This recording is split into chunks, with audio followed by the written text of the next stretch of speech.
I care for my father, and the reason I care for Dad is that in June last year my mum died, so we had to uplift Dad rather quickly, and we were so lucky that we'd already sorted out a room within our house, self-contained, to rent out as a holiday cottage, and Dad moved in on the 1st of September. At times it can be difficult, and other times things run so smoothly that he's just another person within a busy household and he just fits in. There are times things get tough, and it's more of the mental strain side of it, the stress side of it, rather than the physically doing. I think I just wipe the slate clean every night and wake up the next morning with a positive attitude, and I'm lucky that I've got a great family around me. Oh yeah, look, we've started this.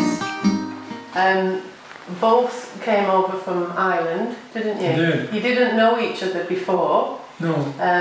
But Mum was from the southwest of Ireland, and there'd been County Clare. yeah, like a recruitment drive from the hospitals in Lancashire, the Brockhall Hospital in Lancashire, for staff basically in the 1950s.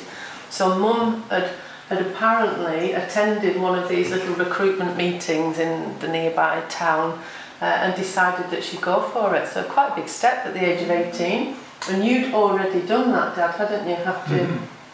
So you met at Brockhall, and your first house was 22 Lark Hill Cottages. That's correct. And Dad told me that it was 13 shillings rent per week, so I wrote that down. And he used to grow dahlias and spring onions. So in the corner of the garden now, we've got dahlias and spring onions. It's there. It is 1962. Oh. And then Mum with John, very, very quickly afterwards. Yeah. And then, as you can see, Paul and John, they had a few years off before then they had me. And he was a great dad, weren't you? It's a long time ago now. Yeah, he spent so much time with us.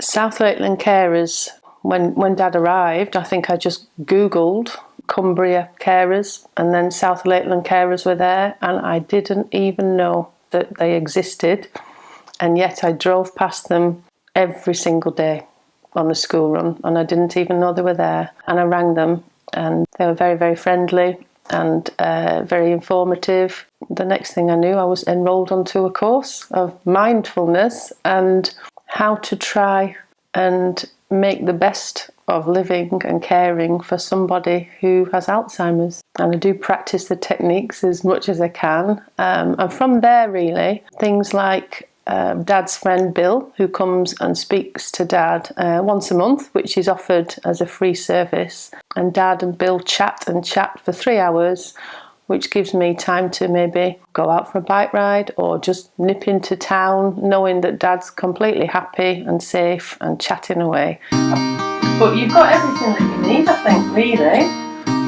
A sink, a kettle, a little fire, a TV. Shower in here. A shower in there. The main telephone numbers, really, myself and my brother. And then really, I just asked Dad what his main worries and concerns were one day.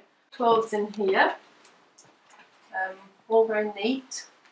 And then in this unit here, we've just written on what Dad's got in there, because they all look the same and you do forget where everything is. I do get a break at certain points of the day. I'm lucky that Dad can be absorbed within his newspaper. And through the day, yes, it's not ongoing. He's not demanding through the day. There are pockets of time. It could be 2 hours, 3 hours where I know he's fine. I know he's reading his paper. So yes, I can do my own thing. If I want to pop out, he's generally fine with me leaving a little piece of paper that my partner has printed off at work, and it basically just says, I'm going out until, and then I fill the time in with my mobile, and he's really happy with that. He knows that the phone number's there and a time when I'm back, because if I just told him the time, he would invariably forget what I'd told him. So it's something there concrete that he can hold on to. As regards to nights away, we have a regular respite care now with a local residential home, which is working out really well. And we just speak to the social worker, agree some dates. Social worker gets back to us, and then we can, on the strength of that, book a couple of nights away. Or, to be honest with you, sometimes we don't go away. We just have that time at home where we're a little bit more relaxed and we've not got a routine to fulfill through the day, and we can just switch off a little bit, which does everyone good.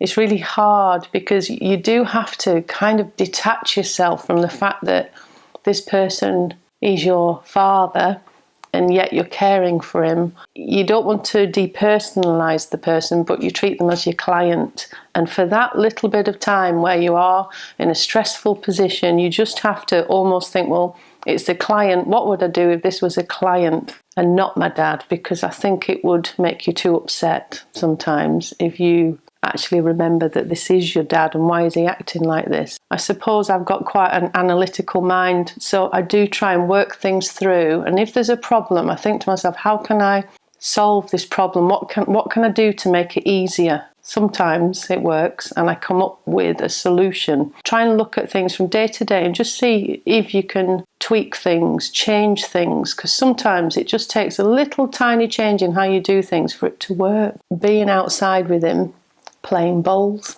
A lot of the time he sits next to me and there's not really much conversation. I can say something to him and he might reply with a one-word answer, but the conversation doesn't flow like it used to. It's really hard when someone just doesn't talk very much anymore.